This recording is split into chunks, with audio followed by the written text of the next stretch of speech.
Voilà, alors sans plus tarder, nous démarrons avec notre première conférence qui va vous permettre, je l'espère en tout cas, de mieux comprendre les stratégies de Twitter et également les enjeux à venir. Et pour en parler, nous accueillons tout simplement Justine Rist. Ah, elle est juste là, pardon, ça va. Bonjour.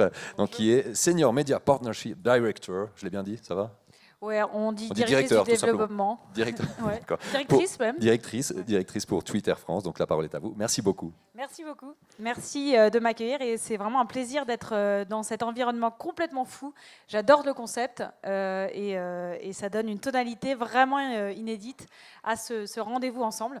Donc effectivement, moi je suis Justine Rist, je dirige le développement de Twitter en France et l'idée c'est de voir comment Twitter peut être un formidable outil pour amplifier toute la force de vos contenus. On parle de télé, de radio, de presse, de médias augmentés au sens large. Alors, parce que malheureusement, et je regrette bien, parce que j'ai l'impression qu'il va se passer des choses géniales ce soir, je ne pourrai pas être parmi vous. Je vous donne mon compte Twitter. N'hésitez pas à me solliciter ensuite sous la forme de tweet, sous la forme de DM, et je serai ravie de répondre à vos questions. On va enchaîner parce que je sais aussi que nous sommes en Suisse et donc on est sur un timing ultra bien respecté les timings, chronométré. Mais non, on va vous laisser un peu de marge quand même. Alors, je vais vous montrer d'abord notre petit trailer de Qu'est-ce que Twitter? What's happening? What's happening in the world? What's everyone talking about? What's trending?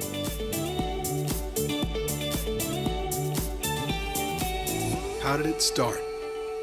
We must love each other and protect each other. When will it end? I wanna know. See what's happening in the world right now. Where do we go from here? Voilà, it's what's happening. Et Twitter, c'est ça aujourd'hui. C'est une plateforme d'information en temps réel de tout ce qui se passe dans le monde. Plateforme mondiale de news live.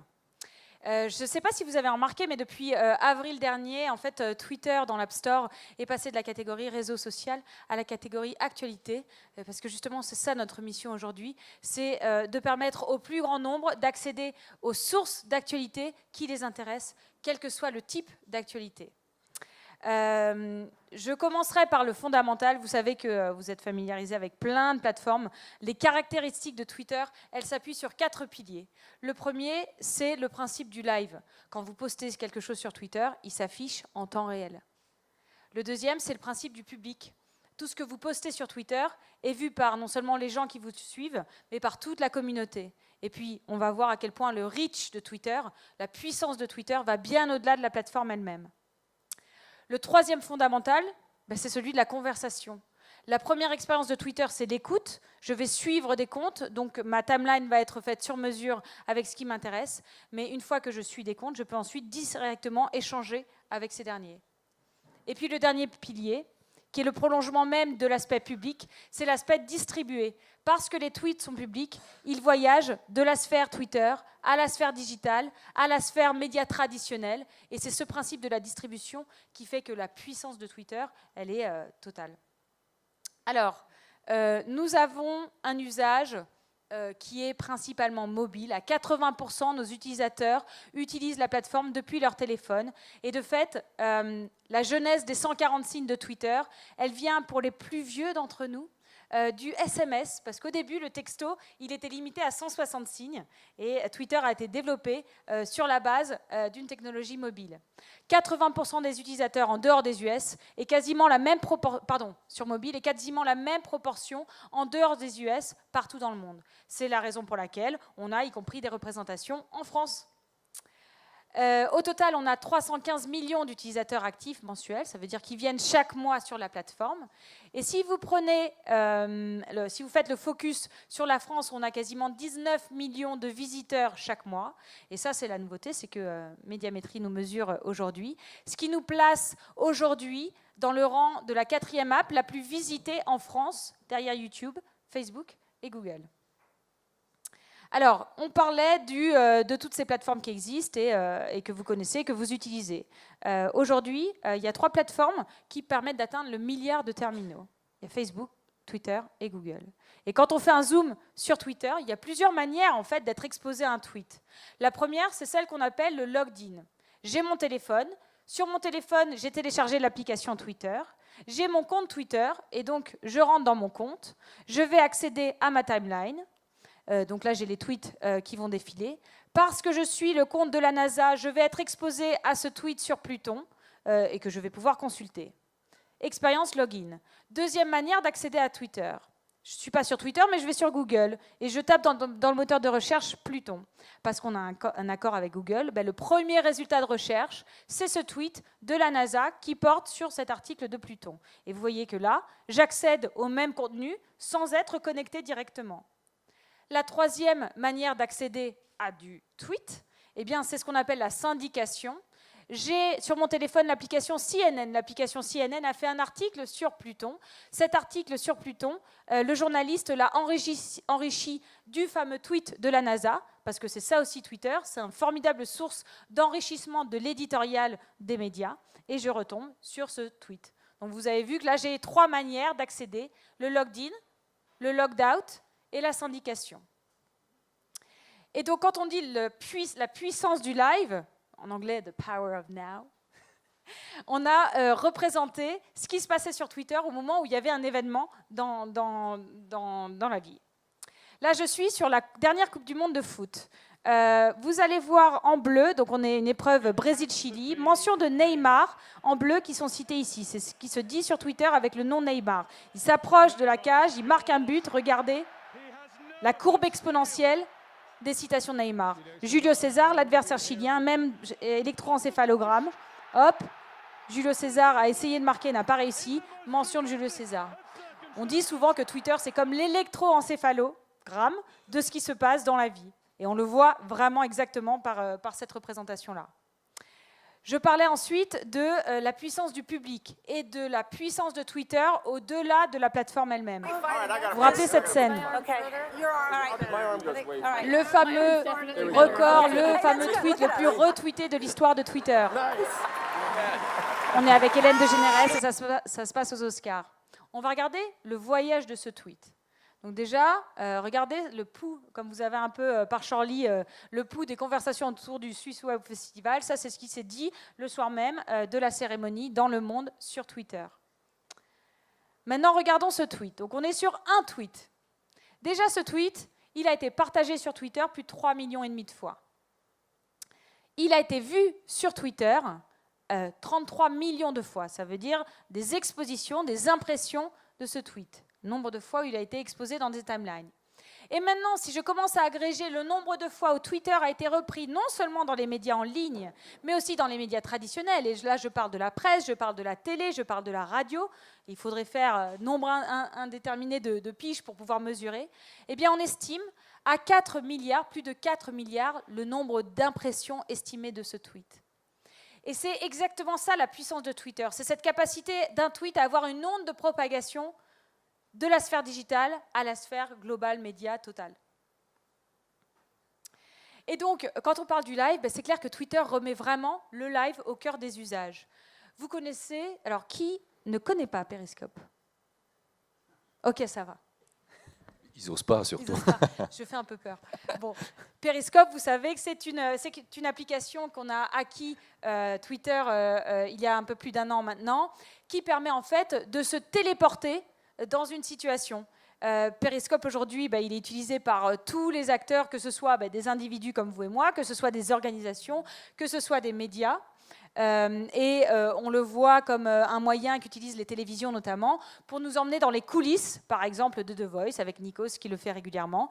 Bruno Le Maire, qui est un candidat aux présidentielles françaises, a été un des premiers à organiser des sessions de questions-réponses sur Periscope. On voit Zizou qui répondait aux questions de ses fans sur Periscope également. Right, I have your comments on screen, so I'll be keeping an eye on those. La nouveauté, Let's get into C'est que depuis une semaine, en fait, on permet de non seulement faire du Periscope depuis son mobile, mais aussi de raccorder un flux produit à Periscope. Et donc là, on va passer d'un Periscope depuis son téléphone à un Periscope qu'on appelle HD, en qualité broadcast. C'est exactement ce que ce podcasteur fait en prenant le signal de son podcast et en le partageant sur Periscope. C'est exactement ce que Louis Vuitton a fait la semaine dernière dans le cadre de la Fashion Week parisienne en faisant le premier Periscope HD diffusant le défilé de la collection, de la nouvelle collection. Le Parisien a été le premier média à faire du Periscope HD dans sa rédaction. Il recevait le chanteur Soprano dans le cadre de son actualité. Eh bien, il a, Soprano, répondu aux questions des utilisateurs directement depuis ce rendez-vous Periscope. Donc Twitter remet vraiment le live au cœur de l'expérience et en fait on a fait des tests, on a mesuré l'intensité émotionnelle, c'est-à-dire à quel point les utilisateurs étaient engagés sur le flux live quand ils regardaient un flux Periscope. Et bien on s'aperçoit que cette intensité, elle est un tiers supérieure à celle qu'on peut avoir quand on regarde une vidéo sur les autres plateformes qui existent de vidéos. Je vais plus loin dans l'expérience du live. Est-ce que certains d'entre vous ont entendu parler de ce qu'on est en train de mettre en place avec la NFL aux États-Unis ou avec les débats des présidentielles américaines? Je ne sais pas si vous l'avez vu. Bon, parfait, je te remercie. En fait, on va un pas plus loin dans l'intégration du live dans Twitter. En faisant cette intégration-là, là, c'est ce qui se passe chaque jeudi pour les matchs de la NFL. Vous avez dans un tweet, en l'occurrence le tweet qui est émis depuis le compte de la NFL, le flux live qui est directement accessible. Ce flux live, il est non seulement accessible, mais je vais aussi pouvoir le consulter avec en dessous la timeline, le flux de toutes les conversations qui se disent autour du hashtag du match. Et en fait, dans ces conversations, je vais retrouver les tweets des équipes, les tweets de la chaîne, les tweets des experts sportifs. D'un seul coup, mon expérience, elle est vraiment amplifiée. On fait la même chose sur les débats présidentiels. Vous aviez le deuxième débat Hillary Clinton et Donald Trump dimanche dernier. Eh bien, ce débat, il a rassemblé plus de 3 200 000 spectateurs sur Twitter. Il avait 70% des connectés qui avaient moins de 35 ans. Donc ces dispositifs, ils sont aussi très intéressants dans cette logique d'aller chercher une audience qui n'est pas forcément connectée aux médias que je représente ou pas forcément connectée à la télévision. Et en l'occurrence, bien plus que regarder, donc ça c'est l'expérience du live, ce que cherchent les gens quand ils viennent sur Twitter pour regarder des contenus, c'est aussi la discussion. Et en vérité, ils sont très captifs. Et donc, non seulement Twitter remet le live au cœur de l'expérience, mais Twitter recrée l'attention, recrée ce lien avec le contenu que je suis en train de regarder. Alors ça, ce sont des chiffres français, mais que je pense qu'on peut assez facilement extrapoler, notamment ici. Aujourd'hui, vous savez que vous avez 70% des téléspectateurs qui font ce qu'on appelle du multitasking, qui font autre chose quand ils regardent leur programme. Vous avez 59%, donc 60% des fameux milléniaux qui consultent les programmes, notamment de télévision, sur d'autres devices que la télévision, et notamment, en particulier, sur les smartphones, sur les mobiles.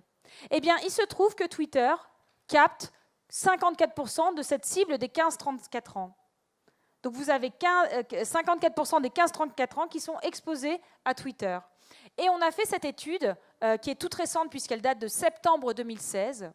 Vous avez en France 63% des utilisateurs de Twitter qui sont connectés à leur compte en même temps qu'ils regardent un programme à l'antenne. Et quand je dis connectés à leur compte en même temps qu'ils regardent un programme, c'est pour regarder ce qui se dit autour de ce programme.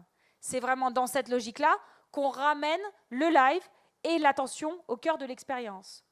Et alors 63% sont connectés, mais vous en avez la moitié qui en plus vont émettre du contenu, vont émettre des tweets. Donc on voit qu'on est sur une attention qui en plus est très participative. Et alors je fais un petit volet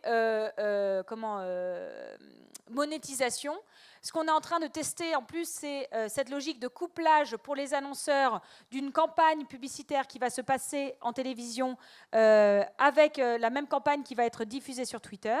Eh bien les annonceurs qui font ce couplage télé et Twitter, il voit le capital sympathie, le marque dont je me sens proche, marque dont j'apprécie l'humour, marque en laquelle j'ai confiance, complètement accroître, et on passe de taux de 27% à 87%, 41 à 68, 30 à 66, quand la campagne télé est couplée à une campagne Twitter. Du coup, derrière, c'est un impact direct, ultra positif, sur la considération d'achat de la marque, sur la recommandation de la marque. Donc voilà, ce caractère attirer et travailler l'attention, il est excessivement important. De manière générale, c'est vrai que le format vidéo sur Twitter, c'est le format central aujourd'hui. Pourquoi ? Oups, pardon. Parce que c'est le format qui engage le plus, notamment parce qu'il va provoquer 2,5 fois plus de réponses, 6 fois plus de retweets qu'un tweet avec une photo et quasiment 2 fois plus de likes.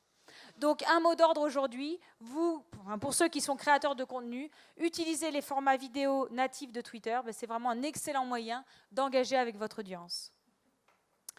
Après le live, après l'attention, le volet influence. Sur Twitter, vous avez des utilisateurs qui sont particulièrement influents.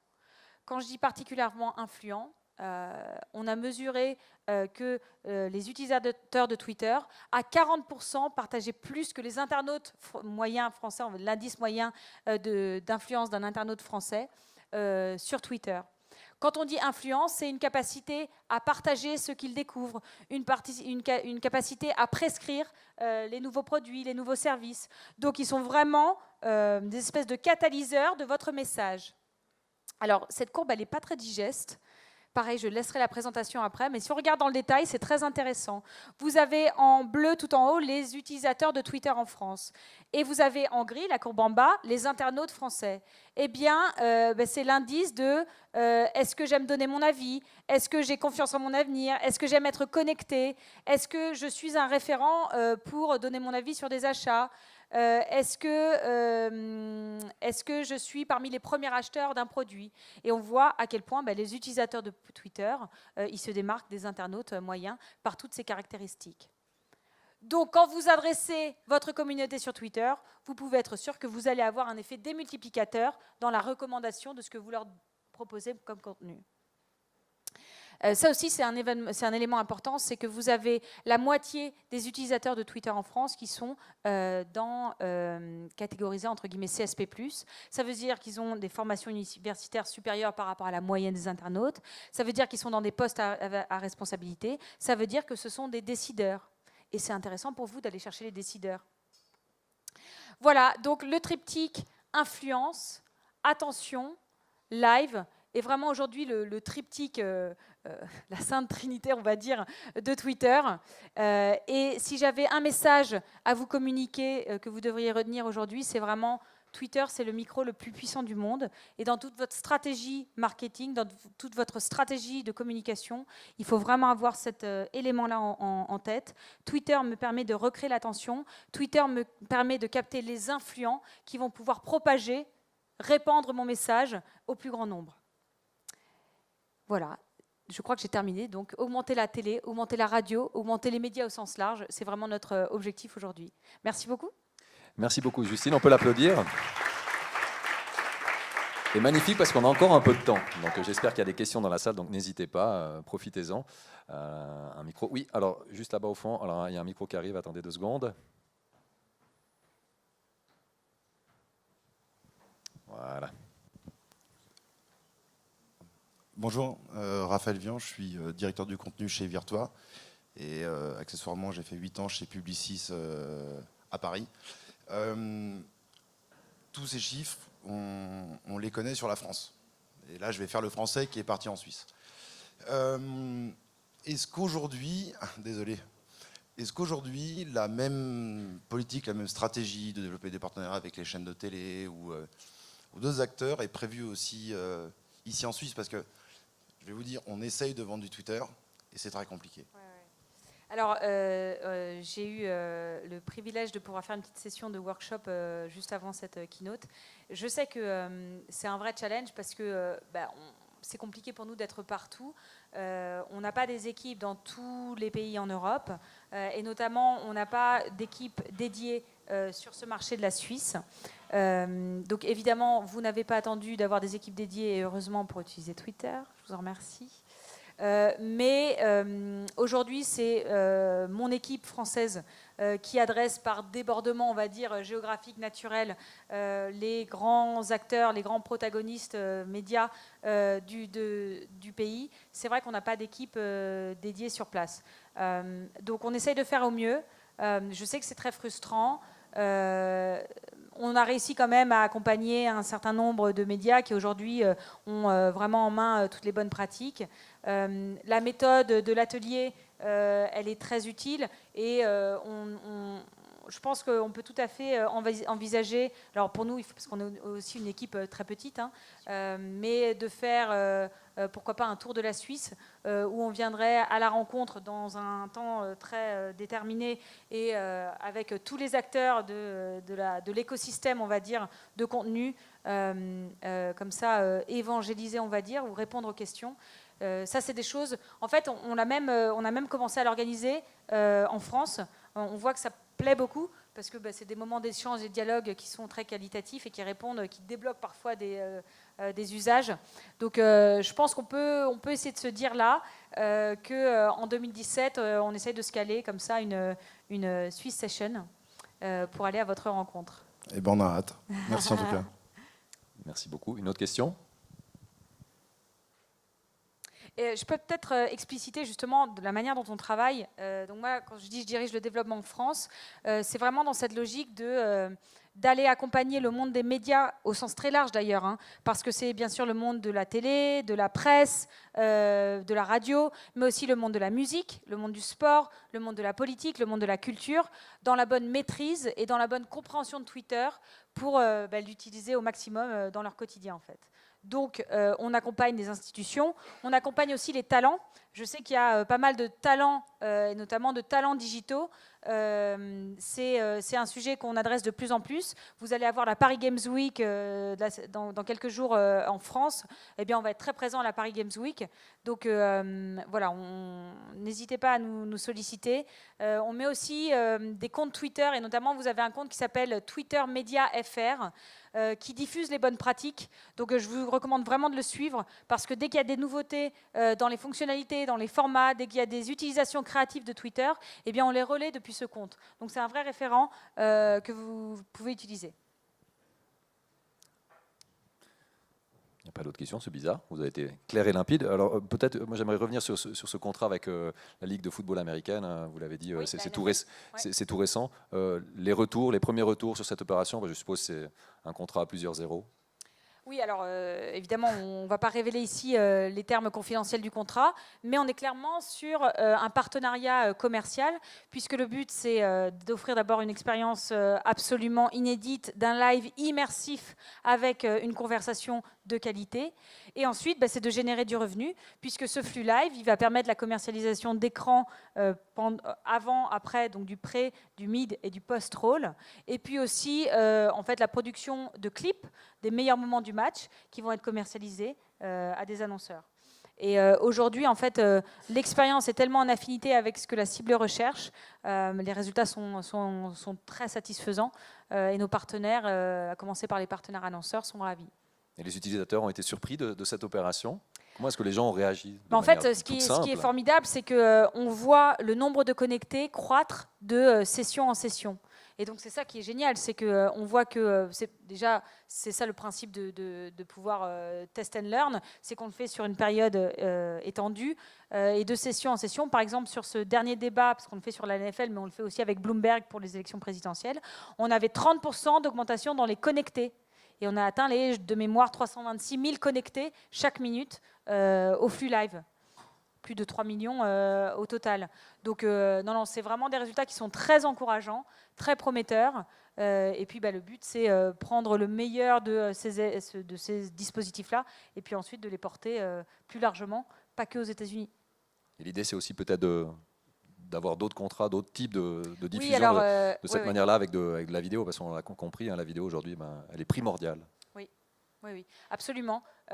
Donc d'être bien sûr dans le domaine du sport, parce que le sport, par essence même, c'est un rendez-vous du direct. Hein, quand on regarde un but, ça se passe dans l'instant. C'est un principe de passionnés qui se rassemblent tous. Et c'est vrai que quand on est sur Twitter, on a l'impression qu'on regarde un match sur le plus grand canapé du monde. Et d'un seul coup, je peux partager, lire des impressions. C'est comme si d'un seul coup, les applaudissements étaient plus forts, les cris étaient plus forts, la passion était plus forte. Donc effectivement, on va aller au-delà du sport, on va aller dans le domaine de la news. C'est ce qu'on fait avec Bloomberg.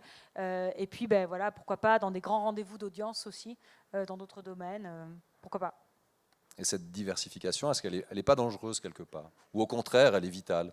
Non, nous, toutes nos initiatives sont vraiment dans le but de créer de la valeur.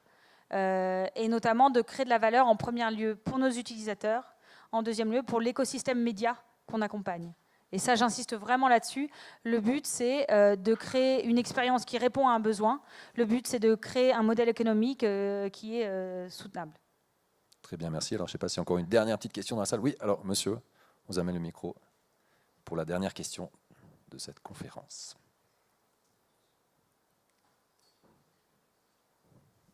Ça fait très bizarre d'être dans une boîte de nuit aussi sage, en fait. Ah mais il faut revenir plus tard, c'est pas que vous partez, c'est pour ça que vous restez.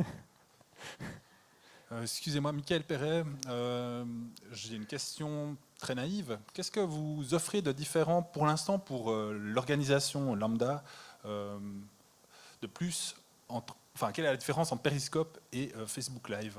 Ouais. Alors, c'est souvent les questions qu'on se pose. Il y a clairement, en fait, pour qu'un Periscope marche, il y a 3 clés. Le premier, c'est la source, donc qui tient le téléphone. Et je cite souvent cet exemple de Roger Federer qui va faire visiter les coulisses de Wimbledon par son compte Periscope. C'est inédit parce que déjà, c'est Roger Federer. 2, c'est la scène, ce qu'on voit. Le caractère exclusif de Federer qui m'emmène dans les coulisses de Wimbledon, c'est que personne n'a le droit d'aller dans cet endroit. Et le 3e pilier, et là c'est vraiment la spécificité de Periscope, c'est l'interaction. Quand vous faites un dispositif Periscope, l'essence même de Periscope, c'est la conversation. Et quand vous commencez à engager avec les gens qui sont connectés avec vous, vous êtes dans une forme quasiment de co-réalisation du flux que vous êtes en train de leur proposer. Et je reprends cet exemple de Bruno Le Maire, parce que non seulement il était pionnier, mais il était assez audacieux pour le faire. Au début, quand les gens se sont connectés, il avait des questions un peu triviales. En fait, il y répondait à ces questions. Par exemple, tiens, mais vous êtes qui? Alors on pourrait se dire, un homme politique, comment ça, mais vous ne savez pas qui je suis? Non, il répondait, je suis du Bruno Le Maire, j'ai 47 ans et je suis candidat au présidentiel. Et en fait, à partir du moment où la communauté, elle voit que vous engagez, elle voit que vous prenez au sérieux ces contributions et que vous êtes vraiment dans le dialogue, là, ça donne une expérience complètement inédite. Et c'est ça vraiment la spécificité. Voilà, alors merci beaucoup en tout cas, merci Justine Ries, d'être Merci. venue sur ce plateau. On peut l'applaudir encore une fois.